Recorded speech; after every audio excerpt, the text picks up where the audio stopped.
लहानपणी दर रविवारी घरी मच्छी बनायची. पण कामामुळे घर सुटलं आणि आता रविवार पण मेसवरची थाळीच. या रविवारी काहीतरी वेगळं करायचं ठरवलं. घरापासून दूर बनलेल्या मित्रपरिवारासोबत मासे आणि बिर्याणी बनवण्याचा निर्णय घेतला.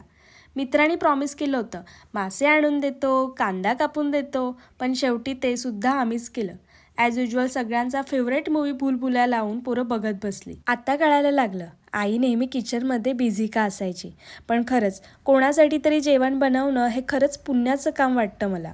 बोंबील फ्राय, सुरमई, प्रॉन्स बिर्याणी, तांदूळ भाकरी हा होता आजचा मेनू. बनलेल्या माशातील एखादा मासा पोरं हळूच उचलून गायब करायचे. तळलेल्या माशाच्या वासाने सगळ्यांच्या पोटात खड्डा पडला होता. तेवढ्यात गॅस संपला. पटकन जाऊन ऋतूच्या घरातून सिलेंडर आणला, पण तो लागेल की नाही शंका. नशीब गॅस सुरू झाला. मस्त मूवी, खायला मासे आणि मस्ती करणारे मित्र. कसली मजा ना. जेवायला बोलावलं नाही म्हणून मंजुलिका पण म्हणाली, काय लेका